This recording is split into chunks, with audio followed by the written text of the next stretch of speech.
दुर्योधन, जिस सिंहासन के लिए तुमने इतनी लड़ाई की, उसे छोड़ यहाँ इतनी दूर पर्वतों में कैसे पहुंच? हेलो एवरीवन, कैसे हैं आप लोग। मेरा नाम है रोहित और मैं हूँ धीरज। जैसा कि हमने पिछले एपिसोड में हमने देखा था, एपिसोड 13 में, जो कर्ण के ऊपर बेस्ड था, कि लास्ट में कर्ण जो मारा गया, उसको अपने लास्ट टाइम पे अपना जो सबसे बड़ा उसका ज्ञान था वो अपने श्राप के चक्कर में भूल गया। ब्रह्मास्त्र का ज्ञान जो उसको और तभी मर गया वो। परशुराम जी ने दिया था, ज्ञान भी दिया था और श्राप भी उन्होंने दिया था। इसी चक्कर में वो मारा गया, क्योंकि उसको अपने काम के टाइम पे याद नहीं आई वो बात, बेसिकली ज्ञान। तो अब उसके नेक्स्ट एपिसोड नंबर 14 में हम देखते हैं, जो कि है दुर्योधन के ऊपर बेस्ड। दुर्योधन इसका जो सबसे घनिष्ठ मित्रों में से एक था, कर्ण। अब दुर्योधन का क्या हाल होगा वो हम इस एपिसोड में देखेंगे। तो बिना किसी डिले के शुरू करते हैं। मेरे खड़ा है सामने।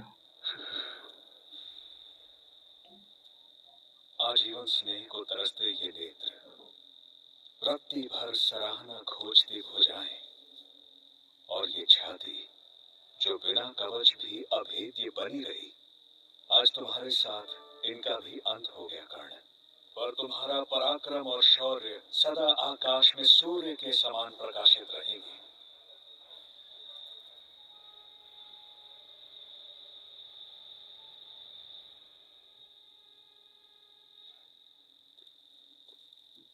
जिन पांडवों को मैंने बस 2 ही पासों में चौसर में पछाड़ दिया, वही कुरुक्षेत्र में एक एक कर हमें धूल चटा रहे हैं, और हम केवल स्तंभ की भांति खड़े खड़े अपने योद्धाओं का पतन देख रहे हैं। अरे कुछ तो बोलो, हमारा अगला सेनापति, युद्ध में हमारा अगला कदम।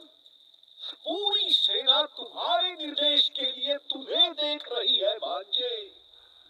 कुछ मत कहो दुर्योधन, आवेश में कोई आदेश मत देना। युद्ध का मैदान इन चर्चाओं के लिए उचित नहीं।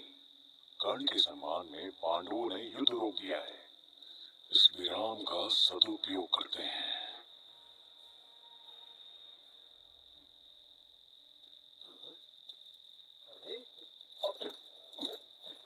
रुको भांजे, रुको। तुम्हारे मन में जो भी है मुझसे कहो। कुछ नहीं कहना मुझे मामाश्री, कुछ देर मुझे अकेला छोड़ दीजिए। विचार शून्य। मुझे पता है कौन मेरा चित्त शांत कर सकता है।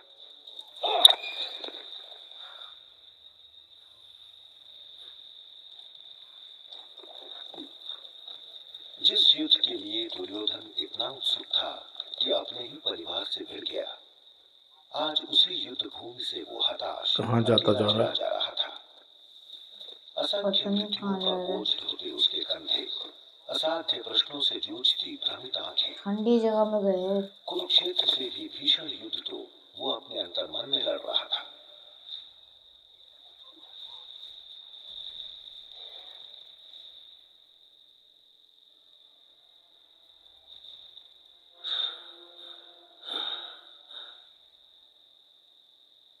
सांझ ढलते उसके घोड़े ने उत्तरी पहाड़ों को छुआ तो मैं समझ गया कि अपने प्रश्नों के उत्तर खोजने वो उसी महापुरुष की शरण में जा रहा था, जिसने मुझे दिव्य दृष्टि का वरदान दिया था।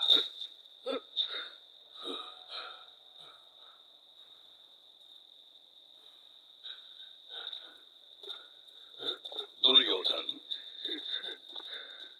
जिस सिंहासन के लिए तुमने इतनी लड़ाई की, उसे छोड़ यहाँ इतनी दूर पर्वतों में कैसे पहुंच? आप ही से मिलने के लिए महर्षि व्यास। कहो, क्या सहायता कर सकता हूँ मैं तुम्हारी युवराज? अब कहाँ का युवराज, इतनी जल्दी हार गए? अभी तो युद्ध समाप्त नहीं हुआ पौत्र। यही पूछने तो आपके पास आया हूँ मुनिवर, कि इस युद्ध का क्या उद्देश्य। सगे संबंधी और शिव चिंतक सबको खो चुका हूँ।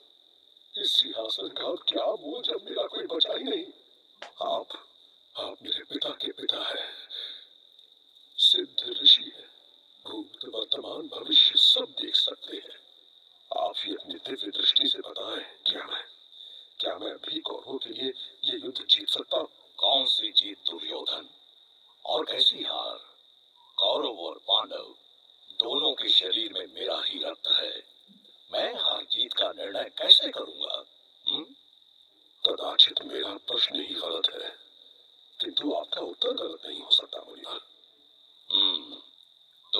युवराज हो। हस्तिनापुर का दायित्व तुम्हारे कंधों पर है और मुकुट तुम्हारे मस्तक पर। तुम्हारे सबसे मूल्यवान 3 रत्न अब भी तुम्हारे साथ हैं। तुम्हारे मामा शकुनी, पिता धृतराष्ट्र और माता गांधारी।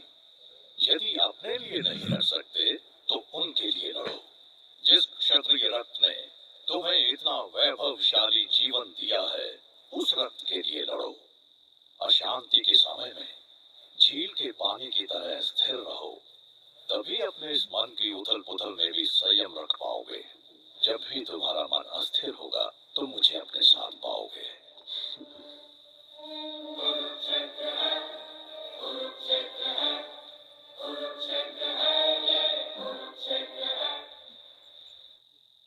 समझ आया?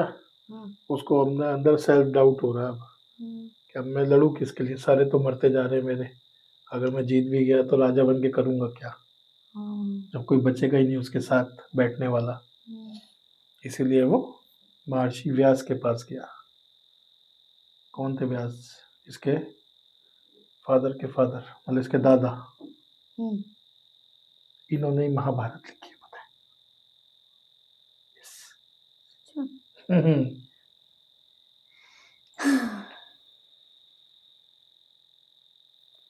वो थाल रहने दो सेवक, युवराज दुर्योधन आते ही होंगे। जी, वैसे भी अब यहाँ बचे ही कितने थाल हैं। एक समय था योद्धाओं को भोजन कम पड़ जाता था, अब भोजन को योद्धा कम पड़ रहे हैं। खा गया सारे योद्धाओं को ये युद्ध। और फिर भी तो इसकी भूख नहीं मिटती। भूख तो आपके भांजे दुर्योधन की भी कम नहीं है मामा शकुनी। बड़ी राजसी भूख है उसकी। दुर्योधन,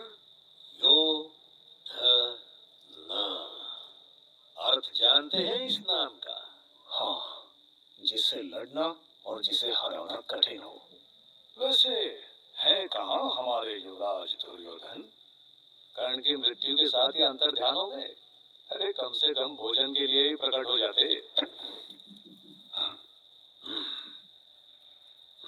भांजे, भूख तो आपकी भी कम नहीं महाराज। चिकन खा रहे हैं। अर्जुन को तो फिर भी बाण चलाने पड़े, आप तो बस शब्दों से ही कर्ण को खा गए। दुर्योधन, अपनी जीवा को संभालो। और आप जो चाहे बोलते रहे, मुझे ज्ञात है। मेरे मित्र का साहस तोड़ने के लिए आपने क्या नहीं कहा? क्या सारथी होने के नाते कर्ण को सही मार्ग दिखाना मेरा कर्तव्य नहीं था? स्वर्ग का मार्ग दिखा दिया आपने मेरे कर्ण को। मैंने तो केवल सत्य कहा था। अब आपके सत्य का अगला लक्ष्य कदाचित मैं। कहना क्या चाहते हो? पता नहीं आपको अपनी ओर मिलाकर मैंने सही किया या गलत मंत्रराज, क्योंकि आपका तन हमारे साथ है किंतु मन। दुर्योधन, तुम राजद्रोह का आरोप लगा रहे हो मुझ पर, जिसने अपने एक वचन के लिए अपने भांजों के विरुद्ध तुम्हारा साथ दिया। मैंने पूरी निष्ठा से तुम्हारे लिए युद्ध किया है युवराज। निष्ठा है तो सिद्ध करो मद्राज। आदेश दो, क्या करना है मुझे? नेतृत्व, कुरु सेना का नेतृत्व करना होगा आपको महाराज। क्या सेनापति? मैं? सेनापति, हाँ। किंतु तुम्हें तो मुझ पर विश्वास ही नहीं। यदि मैंने विश्वासघात किया तो? जिस पद को गंगापुत्र भीष्म, आचार्य द्रोण और कर्ण जैसे महारथियों ने सुशोभित किया, वो आज आपकी ओर ताक रहा है। बोलो मद्राज, निभा पाओगे इस पद का दायित्व? हे हस्तिनापुर के युवराज, अपने शरीर की सारी शक्ति, छाती की हर सांस और रक्त की एक एक बूंद झोंक दूंगा। भूल जाऊंगा कि नकुल सहदेव मेरे ही बहन माद्री के पुत्र हैं। क्षत्रिय हूँ, अपनी अंतिम सांस तक तुम्हारे लिए लड़ूंगा। अश्वत्थामा, कृतवर्मा, चलो मेरे साथ, कल की रणनीति बनाने। इतनी स्पष्टता, इतना विश्वास। निश्चित ही तुम महर्षि व्यास से मिलकर आ रहे हो। मैं पहले ही समझ गया था पुत्र। अब मुझे तुम्हारे निर्णय पर कोई संदेह नहीं। किंतु मुझे है। शल्य क्यों भांजे? ये भी अपनी प्लानिंग कर रहा कोई ना कोई।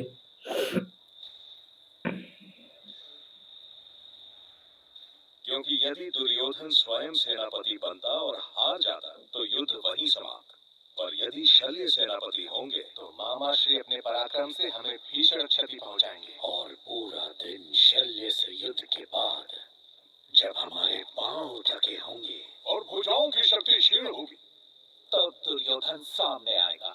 अर्थात मामा शल्य बस प्रलोभ है हमें जाल में फंसाने को। वो जो भी हो, हम देख लेंगे शैली को अवश्य, किंतु तुम नहीं दृष्टिद्युम्न। मैं चाहता हूँ मद्रराज शल्य से आप युद्ध करें युधिष्ठिर, अकेले। अकेले क्यों? याद करो जब कर्ण के अनुचित अपमान के कारण आपको शिविर में लौटना पड़ा था, वो कौन था जो कर्ण को आपके सामने लेकर आया था? वो मैं कैसे भूल सकता हूँ। उस दिन शल्य ही तो कर्ण का रथ चला रहे थे। यही अवसर है अपना सम्मान पुनः स्थापित करने का, क्योंकि युद्ध अधिक नहीं चलेगा परंतु शासन लंबा होगा भैया, और शासन लंबा हो उसके लिए आपको केवल युद्ध नहीं प्रजा का हृदय भी जीतना होगा। आप धर्मराज हैं और न्याय प्रिय भी, किंतु राजा केवल न्याय के लिए तो राजा नहीं होता ना, बल और कभी कभी हिंसा को भी अपनाना पड़ता है, और इस क्षेत्र में अपनी योग्यता अब भी आपको सिद्ध करनी है भैया। कौरवों की अपार सेना जिसका एक समय कोई अंत नहीं दिखाई देता था। 18 डे। वो युधिष्ठिर को कह रहे ना, युधिष्ठिर अब अभी तक युधिष्ठिर तो ढंग से किसी से लड़ा ही नहीं, सबसे कभी चोट खा रहा है, कभी कर्ण से चोट खा गया, कभी किससे खा गया, जयद्रथ से भी खाया था। इसीलिए वो कह रहा है कि अगर राजा बनना है तो राजा का काम खाली राज करना नहीं होता, धर्म के लिए लड़ना भी होता है। भैया अब राजा राजा आपको क्यों बनाएंगे? जैसे आज की डेट में वो है prime minister Narendra Modi, yes. सबने उनको प्राइम मिनिस्टर क्यों बनाया है? ताकि वो हमारे लिए काम कर सके। वो पावरफुल होंगे और अब उनके अंदर वो होगा ना विल पावर, तो हमारे लिए अच्छे से काम कर सकेंगे। इसीलिए राजा उसी को बनाया जाता है जो लोगों के लिए काम करे ओके। और जो अपने आप में पावरफुल हो, खुद स्ट्रांग भी होना चाहिए ना। अब आप स्ट्रांग ही नहीं हो तो आपको राजा बना के करेंगे क्या? आप तो हार जाओगे। ये होता है। अब सिकुड़कर इतनी छोटी हो गई थी कि अपने अंत पर थी। युद्ध का पलड़ा अब पांडवों की ओर था, पर शल्य के नेतृत्व में दुर्योधन के उत्साह में कोई कमी नहीं थी। व्यास से मार्गदर्शन पाकर वो आज भी वही दुर्योधन था जिससे लड़ना और जिसे हराना आसान नहीं। शत्रु सोचता है कि वो जीत जाएगा क्योंकि हमारी संख्या कम है, किंतु वो नहीं जानता कि हम गिनती में भले कम हैं और हम सब एक हैं।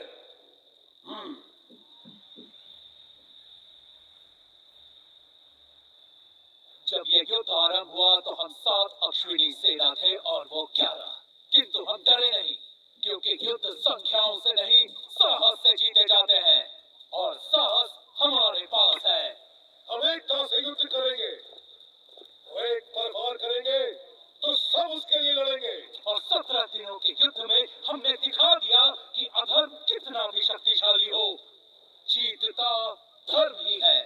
अंधकार कितना भी गहरा हो, प्रकाश की एक किरण उसे चीर देती है।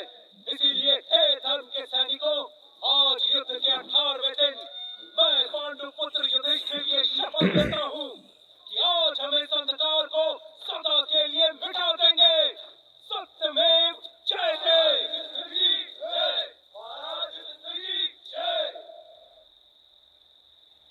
दोनों अपनी अपनी मोटिवेशन स्पीच दे रहे हैं। कुछ ही पलों में युधिष्ठिर का रथ सेनापति शल्य के सामने था। तुम्हें क्या लगा मुझे यूं ये हरा दोगे? हाँ, अभी तो तुमने मेरा रथ कौशल देखा है, युद्ध कौशल तो आप देखोगे युधिष्ठिर। हाँ।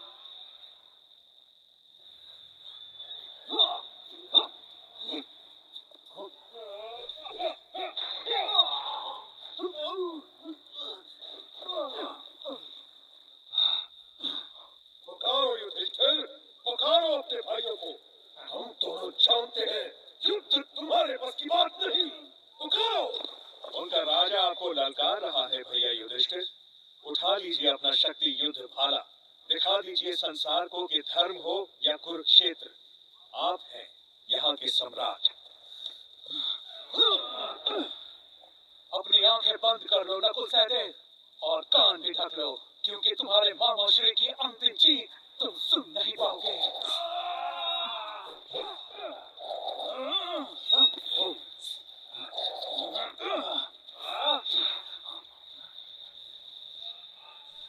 और देख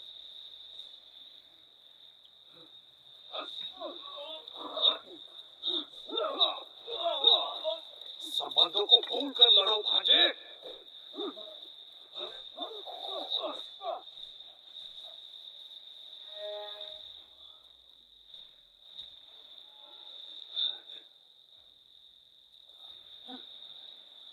ये हुई ना बात भांजे।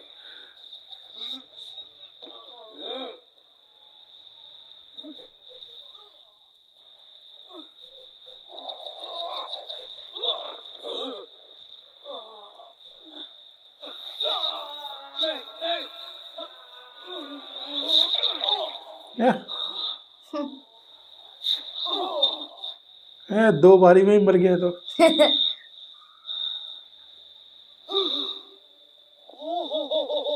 शल्य, ये क्या?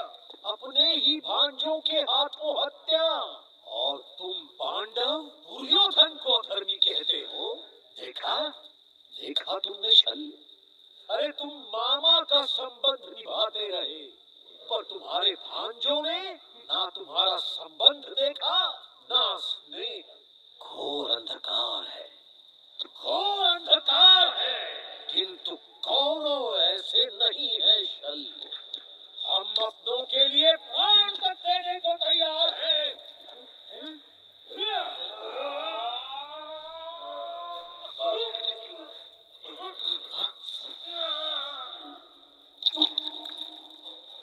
ममश्री! किसने मार दिया?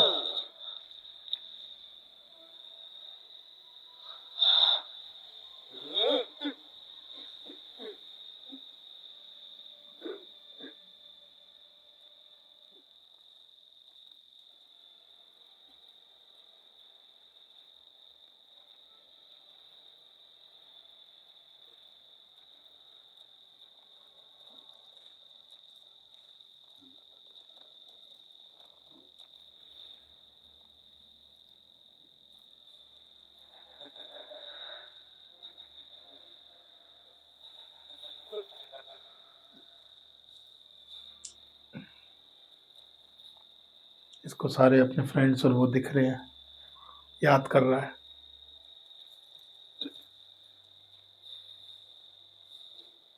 जिस क्षत्रिय रत्न ने तुम्हें इतना वैभवशाली जीवन दिया है, उस रत्न के लिए लड़ो। आज्ञा दे पितामह। आज्ञा नहीं दुर्योधन, परामर्श। संधि कर लो। चित्त शांत जैसे जल, हर शंका हर दुविधा को त्याग दो। महर्षि आप?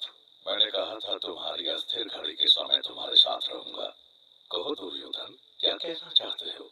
अब कहने को रहा क्या महर्षि, और कहने से अंतर भी क्या पड़ेगा। इतिहास तो इस युद्ध के लिए मुझे ही दोषी मानेगा। तो तुम इतिहास को लेकर चिंतित हो, परंतु प्रश्न तो पूछेगा इतिहास कि जब तुम्हारे पिता, माता, यहाँ तक कि पितामह भीष्म भी शांति चाहते थे, तो तुमने संधि क्यों नहीं की?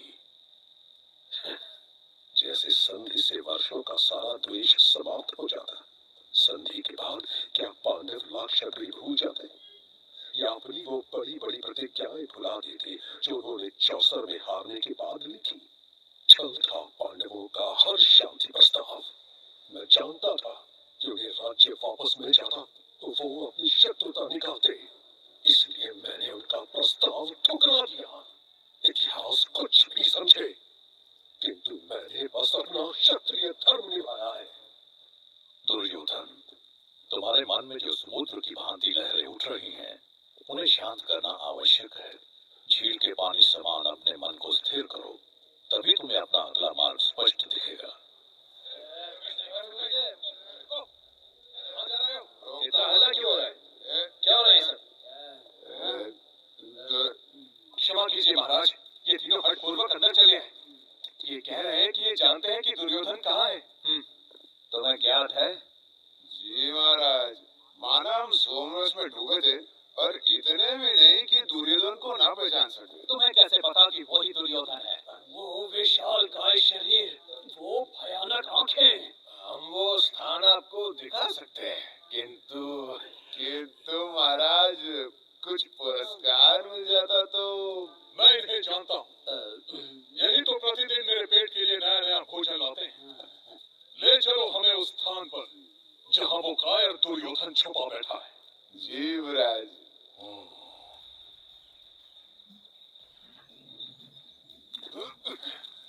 वहाँ उस झील में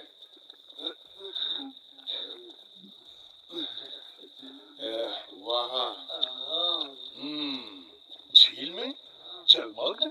झील में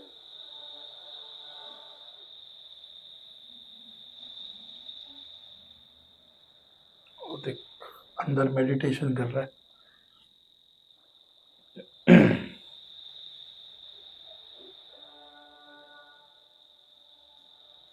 इतने गहरे पानी में इतने लंबे समय तक जीवित रहने के लिए वो जल परी है या मछली है?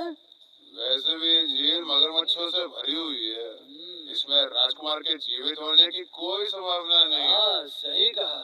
आज कितना सोमरस पिया था तुमने? लगता है बुद्धि बहक गई है तुम्हारी। ठीक है, तुम जाओ, आगे हम देख लेंगे।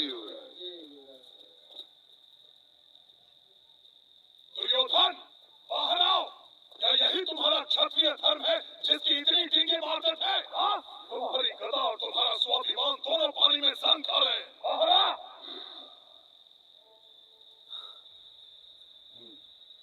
अंतिम अवसर देता हूँ दुर्योधन, सामने आओ। क्यों हमसे छिपकर तुम युद्ध की मर्यादा का उल्लंघन कर रहे हो? बाहर आओ और अपनी हार को स्वीकार करो। वो जलमग्न है। इस जल में उसकी क्रोध की अग्नि को भड़काना है तो आपको और तीखे प्रहार करने होंगे। तुम्हारी लड़ाई के लिए पितामह भीष्म और आचार्य द्रोण मारे गए। हमारे लिए महाराज धृतराष्ट्र ने अपने 99 पुत्र खो दिए और तुम यहाँ छिपे बैठे हो।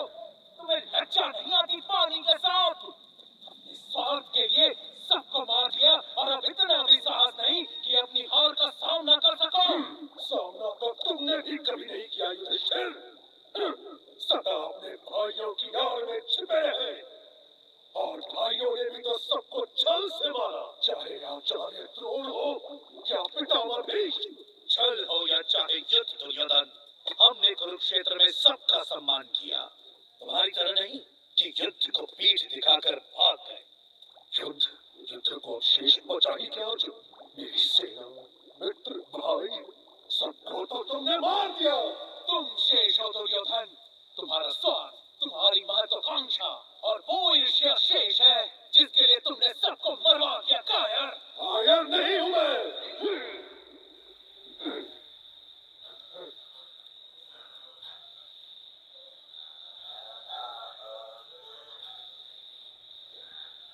कितना भारी है इसका वो।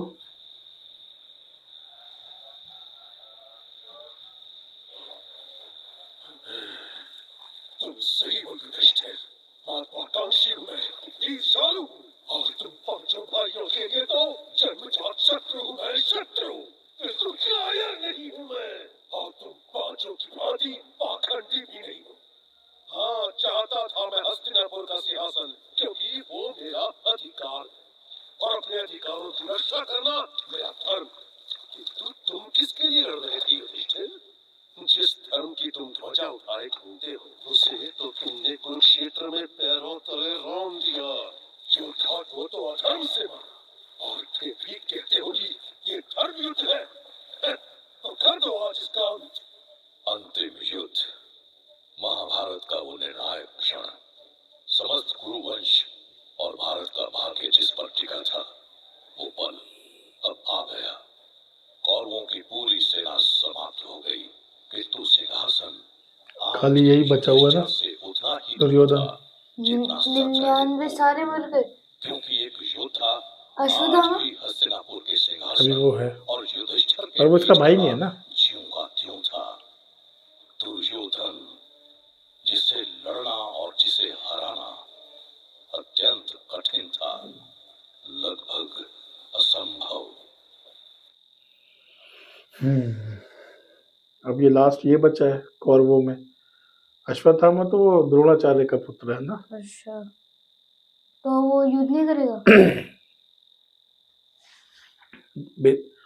ये होता है ना, जब जब राजा ही मर जाता है तो फिर वो जो अगर कोई बचा भी होता है तो वो हार जाते हैं। मेन राजा होता है। आप चेस खेलते हो ना, चेस में क्या होता है, अगर चेकमेट हो गया आपका और बाकी सारे आपके सोल्जर्स और घोड़ा, हाथी, ऊंट सब हैं, फिर भी अगर आपका चेकमेट हो गया तो गेम खत्म, हार गए आप। सेम चीज, ये मतलब है। अभी तो 4 और एपिसोड है इसके बाद। चलिए फिर आज के लिए इतना ही, और आई होप आप लोगों को अच्छा लगा होगा एपिसोड, तो प्लीज़ देखते रहिए। और अभी 4 और एपिसोड है, उसका हम फटाफट रिएक्शन आके आपके सामने लेके आएंगे, और उसके बाद और देखते हैं फिर कौन सी सीरीज लेंगे। और एक सेकंड रुकिए, पहली बात तो लाइक, सब्सक्राइब और कमेंट कर दिए। हाँ, और दूसरी बात है, अभी तक जिसने स्ट्रेंजर थिंग्स के ऊपर कमेंट नहीं करा वो भी कर दो। ये स्ट्रेंजर थिंग्स के लिए क्रेजी पड़ा है। स्ट्रेंजर थिंग्स वो है मेरा फेवरेट, अभी करंट फेवरेट सबका ही चल रहा है वो। अच्छा, जो देखता है बताइए कि कौन से सीजन पे? मोस्टली मेरे ख्याल से सबने देख लिया है। हाँ, तू ही पीछे चल रहा है, बाकी सब देख चुके हैं। चलो ठीक है, चलिए फिर मिलते हैं, जल्दी मिलते हैं फिर नेक्स्ट एपिसोड में, 15th episode number 15। Bye bye.